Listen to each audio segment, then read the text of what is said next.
আজ তোমাদের হচ্ছে এলসিএম অ্যান্ড এইচসিএফ এর পার্ট 5। এর আগের দিন পার্ট 4 পর্যন্ত হয়েছে, সেখানে আমরা 35 পর্যন্ত অঙ্ক করেছিলাম আর 36 সেটটা তোমাদের হোমওয়ার্ক ছিল। তো আজ 36 সেটটা শুরু করে তারপর 37 থেকে অঙ্ক করাবো। দেখে নাও 36 সেটটা কী বলেছে। 36-এ বলেছিল তিনটি চাকার পরিধি যথাক্রমে 2.5, 1.5 এবং 3.5 মিটার। যদি চাকাগুলো একই স্থান থেকে একই দিকে যাত্রা শুরু করে, তবে সর্বনিম্ন কত দূরে চাকাগুলো পূর্ণ সংখ্যাবার আবর্তন করবে।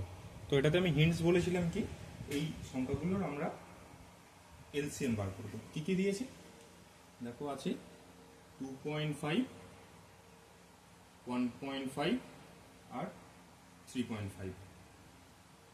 এর আমাদের এলসিএম বার করবো। তো এর এলসিএমটা কিভাবে বার করবো দেখো, প্রথম দিকের অঙ্কতে আমি শিখিয়েছিলাম যখন এরকম পয়েন্ট দেওয়া থাকবে তোমরা সেটাকে ভেঙে নিতে পারো। 2.5/10, এই দশমিকের জন্য 1 আর পরে একটা শূন্যের জন্য এটা হবে। তারপরে এটা 15/10, তারপরে এটা 35/10। তাহলে এর এলসিএম বার করব। তাহলে এর এলসিএম কিভাবে বার করব, উপরের গুলো এলসিএম আর নিচেরটা এইচসিএফ। তাহলে 10, 10, 10, তিনটে 10-এর এইচসিএফ কত হয়? 10ই হয়। 25, 15 আর 35, এর এলসিএম বার করলে কত আসবে? 25, 15 আর 35-এর এলসিএম যদি বার করি বা লসাগু যদি বার করি, আমাদের আসবে 525। তাহলে আমাদের উত্তর কত হবে? 525/10 মানে 5, 2.5। এটা কততে অ্যান্সার আছে অপশান? এটা দেখো অপশান ডি আছে, আমাদের অপশান ডি হবে রাইট অ্যান্সার। এরপরের কোশ্চেন কি আছে? 37-এর কোশ্চেনে কি বলেছে, চারটি ঘন্টা যথাক্রমে 20 মিনিট, 25 মিনিট, 1 ঘন্টা আর 1.1/2 মানে 1.5 ঘন্টা পর পর বাজে। তারা একসঙ্গে দুপুর 12টায় বাজার পর আবার কটার সময় একসঙ্গে বাজবে। তো এটা আমরা কিভাবে করতে পারি দেখো, মিনিট আর ঘন্টা একসাথে মিশিয়ে দিয়েছে। আমরা সুবিধার্থে কি করতে পারি, সবগুলোকে মিনিটে নিয়ে চলে আসবো, তাহলে আমাদের পূর্ণ বা দশমিকে আসবে না, হিসেবটা তাড়াতাড়ি সুবিধা হবে। তো সবগুলো যদি লিখি আমরা, আচ্ছা একটা 20 এম লিখছি মানে 20 মিনিট, তারপরে আছে 25 মিনিট, তারপরে আছে 1 ঘন্টা, তারপরে 1.1/2 মানে 1.5 ঘন্টা। 20 মিনিটটাকে আমরা মিনিটে ভাঙলে 20 মিনিটই থাকবে, 25টা 25ই থাকবে। 1 ঘন্টা মানে কত হয়ে যায়? 60 মিনিট, তাই জন্য 60 হয়ে যাবে। আর 1.5 ঘন্টা মানে 1 ঘন্টা আর 30 মিনিট, তাহলে 60 আর 30 যোগ করলে হয়ে যাবে 90 মিনিট।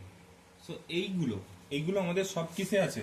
সব আছে মিনিটে চলে এলাম আমরা এবার নিয়ে। এরপর কি বলেছে, একসঙ্গে কখন বাজবে? 12টার পর। তাহলে আমাদের কি বার করতে হবে? আগেরটার মতো আমরা কি বার করব? আমরা বার করব এলসিএম বা লসাগু। তাহলে 20, 25, 60, 90 এর লসাগু কত হবে? যদি এর এলসিএম বার করি তাহলে দেখবো 20, 25, 60 আর 90 এর এলসিএম বেরোবে, তোমাদের বেরোচ্ছে হচ্ছে 900। তাহলে এই 900টা কিসে বেরোচ্ছে? এই 900টা বেরোচ্ছে মিনিটে, কারণ যেহেতু এটা আমাদের মিনিটে আছে। কিন্তু দেখো আমাদের উত্তর কিসে দেওয়া আছে? উত্তর দেওয়া আছে ঘন্টায়। তাহলে 900 মিনিটটাকে আমরা ঘন্টায় নিয়ে চলে যাব। তাহলে 900 মিনিট সমান 900/60 এত আওয়ার। তাহলে এটা মানে কত হয়ে যাচ্ছে? 0 0 কেটে গেল, আর 6, 15, 90, তাহলে কত হয়ে যাচ্ছে? 15 ঘন্টা। তাহলে 12টার সময় বাজার পর আবার 15 ঘন্টা পর বাজবে, তাহলে দুপুর 12টা। দুপুর 12টা প্লাস 15 ঘন্টা সমান কত হবে? দুপুর 12টা থেকে যদি 12 ঘন্টা যোগ করি তাহলে আমাদের কত পাবো? রাত 12টা। তাহলে 12 চলে গেলে আর 3 পড়ে থাকছে, তার মানে 13, 14, 15 মানে 3টে বাজছে। তার মানে আমাদের দুপুর 12টার সাথে 15 ঘন্টা যদি যোগ করি তাহলে আমাদের হয়ে যাচ্ছে রাত 3টে। তার মানে রাত 3টের সময় আবার একসাথে বাজবে, তার মানে উত্তর হবে রাত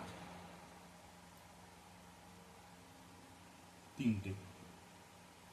উত্তর হবে রাত 3টে। এই অঙ্কটার ক্ষেত্রে আমরা কি করলাম আরেকবার বুঝে নাও।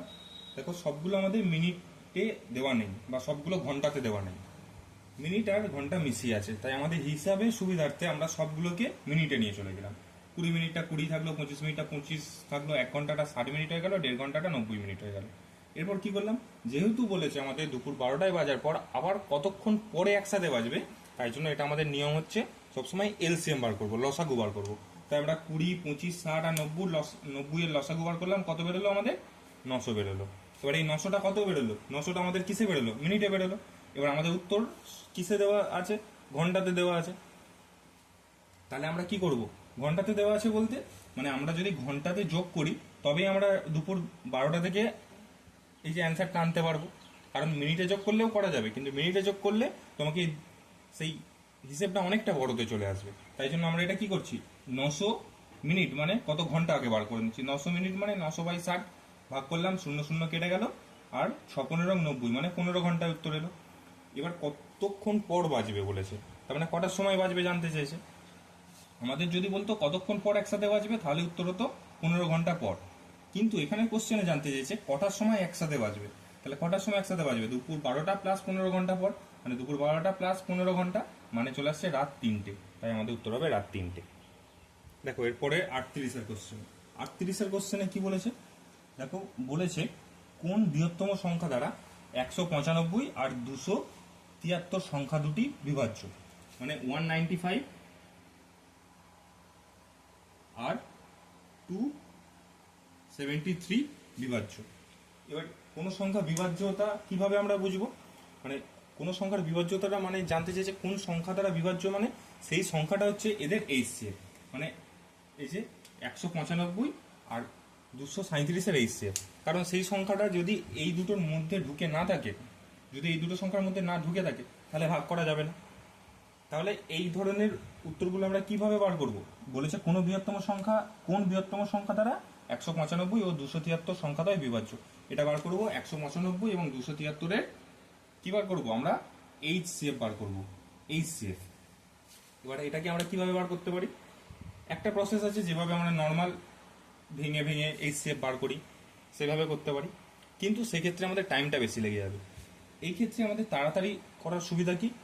দেখো আগে কোশ্চেনটা করবো। কোশ্চেনে কি জানতে চেয়েছে? বৃহত্তম না ক্ষুদ্রতম? জানতে চেয়েছে বৃহত্তম, আর অপশন দেখবো কোনটা বৃহত্তম। তাহলে এই যেহেতু এইচসিএফ, তার মানে সেই সংখ্যাটা এর মধ্যে ঢুকে আছে। তো আমরা যদি এই দুটো সংখ্যাকে সেই অপশন টেস্ট করে করে ভাগ করে দেখি, প্রথমে বড়টা থেকে যাব, যেহেতু অ্যান্সার বড়তে চেয়েছে, বৃহত্তম চেয়েছে, তাই বড় থেকে ছোটোর দিকে এগোতে থাকবে। যেমন এখানে অপশন অনুযায়ী দেখো 21, 39, 11, 17 আছে, তাহলে এখানে সব থেকে বড় 39। যদি মিলে যায় তাহলে অ্যান্সার এইচসিএফ 39 হবে। যদি না মিলে তারপরে দেখবো 21 দিয়ে, তারপর দেখবো 17 দিয়ে, তারপরে দেখবো 11 দিয়ে। দিয়ে যদি এই 195-কে 39 দিয়ে ভাগ করে যদি অ্যান্সার আসে, তাহলে আর 273-কে যদি ভাগ করে অ্যান্সার আসে, তাহলে সেক্ষেত্রে এটাই হয়ে যাবে আমাদের রাইট অ্যান্সার। তো আমরা অপশন টেস্টে কি দেখব? 39 দিয়ে ভাগ করব 195, কত দিয়ে যাচ্ছে? 5 দিয়ে 195 চলে যাচ্ছে। তার মানে এটার ক্ষেত্রে 39 দিয়ে এটা ভাগ করলে যাচ্ছে, তার মানে এটার ক্ষেত্রে 39 এইচসিএফ হতে পারে। তারপরে আছে 273, এটাকে আমরা যদি 39 দিয়ে ভাগ করি তাহলে কত দিয়ে যাচ্ছে দেখি। 39 দিয়ে ভাগ করলে কি যাচ্ছে? 273-কে এটা 7 দিয়ে চলে যাচ্ছে। দেখো এটার ক্ষেত্রেও 7 দিয়ে বিভাজ্য হচ্ছে, এটার ক্ষেত্রেও 7 দিয়ে বিভাজ্য হচ্ছে।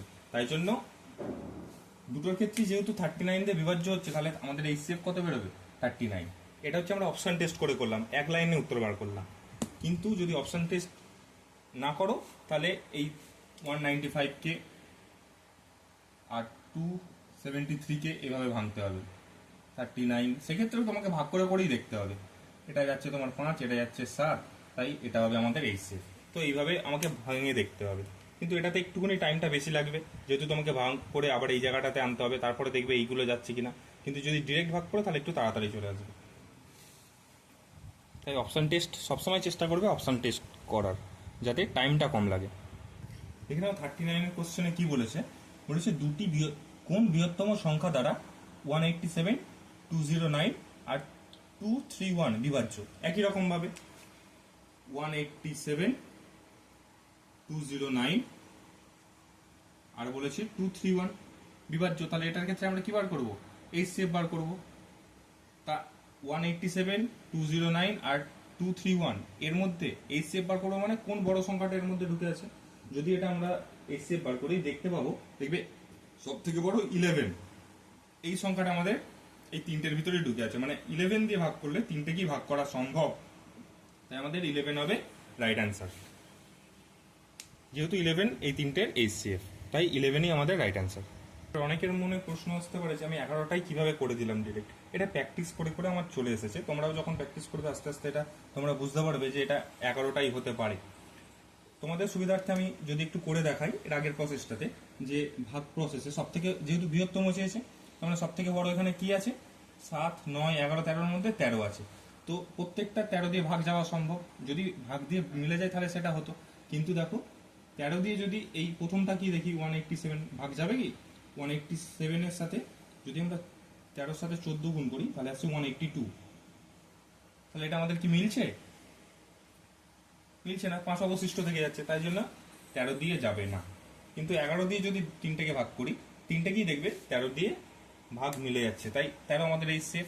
যেহেতু বৃহত্তম বলেছে তাই এরপর আমাদের আর ছোটতে যাওয়ার প্রয়োজন নেই, তাই জন্য 11ই আমাদের হবে রাইট অ্যান্সার। দেখে নাও 40-এর কোশ্চেনটা কি বলেছে? 7, 11, 19 দ্বারা বিভাজ্য ক্ষুদ্রতম সংখ্যা কত? যেহেতু ক্ষুদ্রতম চেয়েছে, দেখো কালকে যেটা শিখিয়েছিলাম কোশ্চেনেতে দেখো যে সংখ্যাগুলো আছে আর উত্তরে দেখো সংখ্যাগুলো একটু বড় বড় আসছে, তাহলে সেক্ষেত্রে কি বার করতে হবে? যদি কেউ বুঝতেও না পারো কোশ্চেনটা পড়ে যে কি বার করতে হবে, যদি কারোর পক্ষে এটা বুঝতেও অসুবিধা হয় যে কোশ্চেন পড়ে যে কি বার করতে হবে, সেক্ষেত্রে তোমরা কোশ্চেনের দিকে দেখে একটা ট্রিক শিখিয়েছিলাম। কি বলেছিলাম? যে যদি কোশ্চেনের সংখ্যাগুলো ছোট থাকে আর অপশানে যদি সংখ্যাগুলো বড় থাকে, তাহলে সেক্ষেত্রে আমাদের কি বার করতে হবে? এলসিএম বার করতে হবে। তাই 7, 11, 19-এর কি বার করবো আমরা? এলসিএম। এলসিএম বার করে যেটা অ্যান্সার আসবে সেটাই হবে আমাদের রাইট অ্যান্সার, কারণ সেই সংখ্যাটা 7, 11, 19 দ্বারা বিভাজ্য ক্ষুদ্রতম সংখ্যা সেটাই হবে। তো 7, 11, 19-এর এলসিএম কত আসছে? 7, 11 আর 19-এর এলসিএম আসছে 1463। তো আমাদের অপশন কত আছে? 1463, অপশন এ। অপশন এ হবে রাইট অ্যান্সার। দেখো এক লাইনে উত্তর চলে আসছে এগুলো সব। 41-এর কোশ্চেন কি বলেছে? 41-এর কোশ্চেন আছে 3, 4, 5, 6, 8। 3, 4, 5, 6, 8 দ্বারা বিভাজ্য ক্ষুদ্রতম সংখ্যা কত? দেখো কোশ্চেনে দেখো ছোট সংখ্যা আর অপশনগুলোতে বড় সংখ্যা, তাহলে এক্ষেত্রেও আমাদের বার করতে হবে এর এলসিএম। আচ্ছা, অনেক সময় যদি কারোর এটাও ভুলে যায়, যদি কেউ যে ছোট সংখ্যা বড় সংখ্যা কোনটাতে কি থাকলে, সেক্ষেত্রে যদি ভুলে যায়, তাহলে আরেকটা ট্রিক্স বলে দিচ্ছি। যদি কোশ্চেনে এই শব্দটা ইউজ থাকে যে ক্ষুদ্রতম সংখ্যা কত, মানে ক্ষুদ্রতম সংখ্যা যদি জানতে চাই, তাহলে সেক্ষেত্রে আমাদের সবসময় এলসিএম বার করতে হবে। আর যদি বৃহত্তম সংখ্যা জানতে চাই, তাহলে আমাদের এইচসিএফ বার করতে হবে। কেন? এইচসিএফ মানে হচ্ছে হাইয়েস্ট কমন ফ্যাক্টর, হাইয়েস্ট মানে বড়, তাই জন্য সেখানে আমাদের জানতে চাইবে সব থেকে বড় সংখ্যাটা। আর যদি এলসিএম অ্যান্সার হয়, তার মানে সেটা হচ্ছে লিস্ট কমন ফ্যাক্টর, লিস্ট মানে সব থেকে ছোট, তাহলে কোশ্চেনে থাকবে ক্ষুদ্রতম সংখ্যা কত। তা এখানে দেখো দুটো ট্রিক্স অনুযায়ী 3, 4, 5, 6, 8 এর দ্বারা বিভাজ্য ক্ষুদ্রতম সংখ্যা, এখানে ক্ষুদ্রতম সংখ্যা জানতে চাইছে, মানে এলসিএম হবে। আর আগের দিনের শেখানো ট্রিক্স অনুযায়ী কোশ্চেনে আছে ছোট সংখ্যা আর অপশনে আছে বড় সংখ্যা, তাহলে সেক্ষেত্রেও আমরা বলতে পারি এটা এলসিএম হবে। তো 3, 4, 5, 6, 8 এর দ্বারা এলসিএম কত হচ্ছে? এর এলসিএম বেরোচ্ছে হচ্ছে 120। তাহলে আমাদের অপশন কত আছে? অপশন আছে বি। যদি কেউ বলো যে কিভাবে মুখে মুখে বলে দিচ্ছেন 120 অপশন এলসিএম আসছে, সে আগের ভিডিওগুলো হয়তো দেখেনি, যারা দেখোনি তারা আগের ভিডিওগুলো দেখে নাও। আগের ভিডিওতে এই জিনিসটা মুখে মুখে করা ট্রিক্স শিখিয়ে দিয়েছি, মুখে মুখেই করতে পারবে এলসিএম এসএফ বার করা। দেখে নাও 42-এর কোশ্চেনটা একটা অন্যরকম আবার টাইপের কোশ্চেন শুরু হচ্ছে। এই কোশ্চেনগুলো এর পরপর টাইপ আছে, এরপরে কয়েকটা কোশ্চেন আসছে। এই টাইপের কোশ্চেনও খুব পরীক্ষায় আসতে দেখা যায়। তো এই টাইপগুলোর একটা প্রসেস শিখিয়ে দিচ্ছি, সেই প্রসেস ফলো করলে সবগুলো একই ধাঁচে চলে আসবে। তো এটা কি প্রসেস আসবে দেখো, আগে কোশ্চেনটা পড়ে নিই। ক্ষুদ্রতম সংখ্যাটি নির্ণয় করো যাকে 3 গুণ করলে 12, 14 এবং 18 দ্বারা বিভাজ্য হয়। যখনই এই ধরনের কোশ্চেন আসবে আগে যেগুলো আছে সেগুলোর এলসিএম বার করে নেব। কি কি দিয়েছে? 12, 14 আর 18। 12, 14 আর 18। আচ্ছা, এত কিছু লিখছি না, এর এলসিএম 12, 14 আর 18 এলসিএম কত হয়? 252। ঠিক আছে, এটা আমরা বার করে নিলাম 252টা, এটাকে রেখে দেবো। এরপর আরেকটা লাইনে যেটা বলেছে যে দেখো যে ক্ষুদ্রতম সংখ্যা নির্ণয় করো যাকে 3 গুণ করলে 12, 14, 18 দ্বারা সম্পূর্ণভাবে বিভাজ্য হয়। তো এক্ষেত্রে আমরা কি করব, যে অপশানগুলো আছে সেই অপশানগুলোকে সব 3 গুণ করে লিখে দেবো। তাহলে অপশান এতে আছে আমাদের 80, ঠিক আছে, 80। তারপরে আছে কত? 83। তারপরে আছে কত? 84। তারপরে আছে কত? 81। ঠিক আছে, এইগুলো সব 3 গুণ করে লিখে দেবো। এগুলো অপশানগুলো লিখে ইন্টু 3 করে দেবো, সবগুলোর ইন্টু 3 করে দেবো।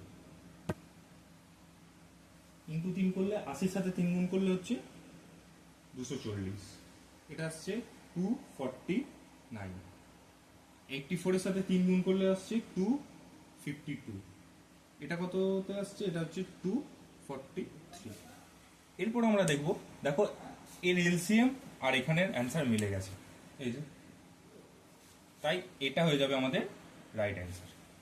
আচ্ছা, অনেক সময় হয়তো দেখতে পাবে যে এই দুটো সেম সেম অ্যান্সার আসছে না, সেক্ষেত্রে কি হবে? দেখবে এইটা অথবা এইটা, এই দুটোর মাল্টিপল আছে, হয়তো একে 2 দিয়ে গুণ করলে এটা আসছে, অথবা একে 2 দিয়ে কি 3 দিয়ে গুণ করলে হয়তো এটা আসছে, সেক্ষেত্রেও এটা অ্যান্সার হবে। তো সেই ধরনের প্রসেসগুলো একটু আরেকটু অন্য প্রসেস আছে, সেটা আমি পরে আসছি। কিন্তু এই ধরনের যে ধাঁচের অঙ্কগুলো আছে সব যদি এইভাবে করো, যে সংখ্যাগুলো আছে সবগুলোর এলসিএম বার করে নেবো, তারপরে অপশানগুলো লিখে তার 3 গুণ করে দিলাম। যদি এক্ষেত্রে 3 গুণ বলেছে, 3 গুণ কোনোটা যদি যোগ বলে বা বিয়োগ বলে, সেক্ষেত্রে বিয়োগ বা যোগ সেগুলো করে নেবো, দেখবো এলসিএম এর সাথে অ্যান্সার মিলে যাচ্ছে। তো সেই অপশানটাই হবে রাইট অ্যান্সার। তাই আমাদের অপশান কি? অপশান এটা আমাদের সি, তাই জন্য অপশান সি হবে আমাদের রাইট অ্যান্সার। দেখো 43টা কি বলেছে? একটি ক্ষুদ্রতম সংখ্যা নির্ণয় করো যাকে 7, 8, 9 দ্বারা ভাগ করলে প্রতি ক্ষেত্রে 6 ভাগশেষ থাকে। এটাও সেম প্রসেসে। আচ্ছা, এক্ষেত্রে যে আমরা সবসময় এলসিএমই বার করতে হবে কেন বলছি? দেখো ট্রিক্স অনুযায়ী এক্ষেত্রে ক্ষুদ্রতম সংখ্যা বলে দেওয়া আছে, একটি ক্ষুদ্রতম সংখ্যা নির্ণয় করো। এর আগের কোশ্চেনটাতেও যদি লক্ষ্য করো দেখতে পাবে ক্ষুদ্রতম সংখ্যা নির্ণয় করো যাকে 3 গুণ করলে, তারপরের কোশ্চেনটা ছিল তো ক্ষুদ্রতম সংখ্যাটা আছে, তাই জন্য এটাকে আমরা এলসিএম বার করে তারপরে মেলাচ্ছি। তো এই ক্ষেত্রে 43-এর কোশ্চেনটা দেখে নাও, একটি ক্ষুদ্রতম সংখ্যা নির্ণয় করো যাকে 7, 8, 9 দ্বারা ভাগ করলে প্রতি ক্ষেত্রে 6 ভাগশেষ থাকে। তাহলে প্রসেস অনুযায়ী 7, 8, 9 এর এলসিএম বার করব। 7, 8 আর 9 এর এলসিএম যদি বার করি আমাদের কত অ্যান্সার আসছে? 504। কারণ 7 ইন্টু 8 ইন্টু 9 করলে আসছে 504। 7, 8 56 ইন্টু 9 মানে 504 আমাদের এলসিএম আসছে। এরপরে কি করেছিলাম, যে অপশানগুলো আছে অপশানগুলো আমরা লিখে নেব। অপশান এতে ছিল 400, বিতে ছিল 480, সিতে ছিল 500 আর ডিতে ছিল 510। এরপরে আমাদের কি বলেছে, যে প্রতি ক্ষেত্রে 6 ভাগশেষ থাকে। তার মানে যদি আমরা 6 এর থেকে কমিয়ে নিই, মানে একে এই সংখ্যাগুলো দিয়ে যদি ভাগ করি কোনো একটা সংখ্যাকে, তাহলে 6 ভাগশেষ থাকবে। তার মানে আমরা যদি 6 কমিয়ে দিই তাহলে ভাগশেষটার পড়ে থাকার কথা নয়, তার মানে আমাদের ভাগ করলে ভাগটা মিলে যাওয়ার কথা। তাহলে আমরা যদি সবগুলো থেকে 6 বিয়োগ করে দিই তাহলে আমরা দেখবো যে এই 504-এর সাথে কোনটা আসছে সেটাই আমাদের রাইট অ্যান্সার হবে। দেখো 400 থেকে যদি আমরা 6 বিয়োগ করি তাহলে 394, এটা আসছে 374, এটা আসছে 494, এটা দেখো 504। দেখো তাহলে আমাদের এইটার সাথে 504-এর সাথে এই যে উত্তর মিললো, তাই জন্য আমাদের অপশান ডি মানে 510 হয়ে যাবে রাইট অ্যান্সার। এখানটাতে একটু ভালো করে বুঝবে কি বলেছিল, যে 6 দ্বারা ভাগ, এই সংখ্যাগুলো দ্বারা ভাগ করলে প্রতি ক্ষেত্রে কত ভাগশেষ থাকে? 6 ভাগশেষ থাকে। ঠিক আছে, ধরো কোন একটা সংখ্যাকে, এটা আমি অন্য উদাহরণ দিয়ে বোঝাচ্ছি, ধরো কোন একটা সংখ্যাকে ধরো 2 দিয়ে যদি আমরা ভাগ করি, ধরো 11কে ভাগ করি, তাহলে 5 দুগুণে 10, প্রতি ক্ষেত্রে সেক্ষেত্রে 1 ভাগশেষ থাকছে, তাই তো। কিন্তু যদি আমরা এই একটাকে আগে এখানে কমিয়ে দিই, ঠিক আছে, 11 নিয়েছিলাম, যদি আমরা কমিয়ে দিই 10 নিই, তাহলে কি আর ভাগশেষ থাকবে? তাহলে 5 দুগুণে 10 মিলে যাবে। এই কনসেপ্টটা এখানে লাগিয়েছি। কি করেছি দেখো, প্রতি ক্ষেত্রে এগুলো দিয়ে ভাগ করলে প্রতি ক্ষেত্রে কত ভাগশেষ থাকছিল? 6। তাই জন্য সবগুলো থেকে 6 বিয়োগ করে দিয়েছি। তাহলে বিয়োগ করলে যেটা মিলছে বা যেটা ভাগ যাচ্ছে এই এলসিএম দ্বারা, তাহলে সেটাই হবে আমাদের অ্যান্সার। তাহলে 504, এইটা 504 মিলে যাচ্ছে, তাই জন্য আমাদের অপশন ডি হয়ে যাবে right answer.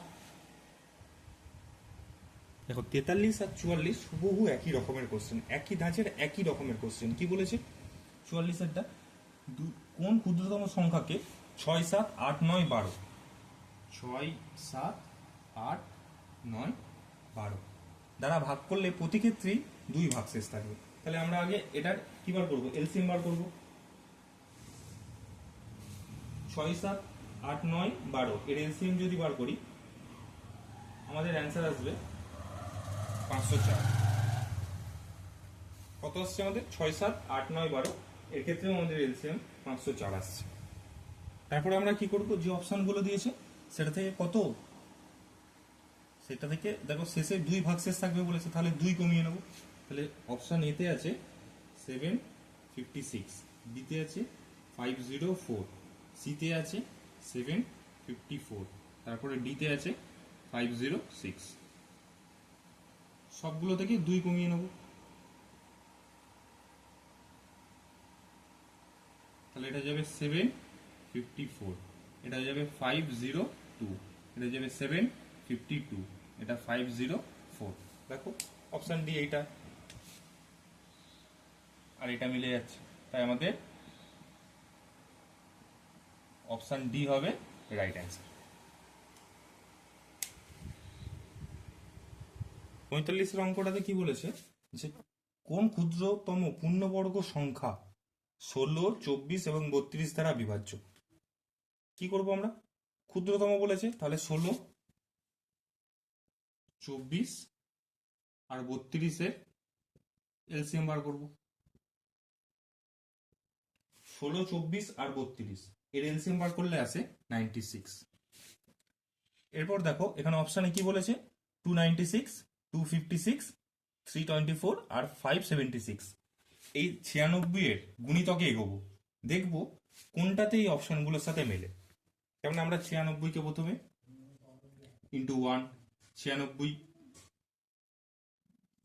96কে into 2, 96কে into 3, 96কে into 4, এইভাবে দেখব যে কোনটার সাথে অপশনটা মেলে, সেটাই হবে আমাদের রাইট অ্যান্সার।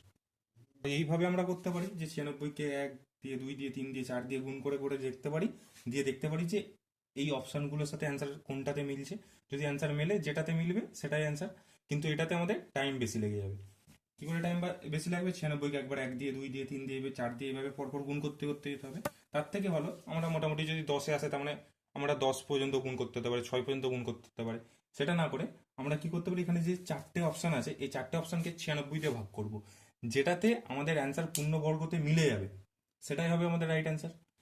এবার যেহেতু ক্ষুদ্রতম পূর্ণবর্গ বলেছে, আমরা সবসময় কি চেষ্টা করব? ক্ষুদ্রতম পূর্ণবর্গ করলে আগে এগুলোতে কি দেখছিলাম যে বড় বড় অ্যান্সার আসছে, তাহলে এখানে আমরা সব থেকে বড়টা দিয়ে শুরু করব। সব থেকে বড়টা দিয়ে দেখবো, যদি মিলে যায় অ্যান্সার হয়ে গেল, যদি না হয় তার থেকে ছোটটা নেবো, তারপরে তার থেকে ছোটটা নেবো, এইভাবে করবো। তাহলে এখানে সব থেকে বড় কত আছে? 576, অপশন ডিতে আছে 576। এটাকে ভাগ করব 96 দিয়ে, যদি ভাগ করি কততে আসছে? 6। তাহলে 6 পূর্ণবর্গ সংখ্যায় পূর্ণ সংখ্যা হিসাবে মিলে যাচ্ছে, পয়েন্টে কোনো উত্তর আসছে না, তাই আমাদের 576 হবে রাইট অ্যান্সার। তাহলে রাইট অ্যান্সার কত হবে? Option D. কেন আমরা বড়টা দিয়ে শুরু করলাম? যেহেতু ক্ষুদ্রতম বলেছে, আর আগের অঙ্কগুলোতে কি দেখছিলাম, যখন কোশ্চেনে ক্ষুদ্রতম থাকছে, মানে কোশ্চেনে ছোট ছোট সংখ্যা থাকছে আর উত্তরে সবসময় বড় বড় সংখ্যাগুলো আসছে, মানে অপশানে বড় বড় সংখ্যাগুলো থাকছে, তাই এখানে আমরা বড় সংখ্যাটা দিয়ে সবসময় চেষ্টা করব দেখা, তাহলে আমাদের কম খাটনিতে অ্যান্সারটা তাড়াতাড়ি চলে আসবে। এখন দেখতে পাচ্ছ বোর্ডে 46-এর অঙ্কটা। 46-এর অঙ্ক বলেছে ন্যূনতম কত সংখ্যক সৈন্যকে 12, 15 অথবা 18টি সমান লাইনে এবং পূর্ণ বর্গাকারে সাজানো যেতে পারে। এই কোশ্চেনটা আমি হোমওয়ার্ক দিলাম, সবাই চেষ্টা করো, উত্তরটা কমেন্টে জানিও। আমি পরের দিনে পার্ট 6-এ সঠিক অ্যান্সারটা এটা করিয়ে প্রসেস দিয়ে করিয়ে তারপর 47 থেকে অঙ্ক শুরু করবো।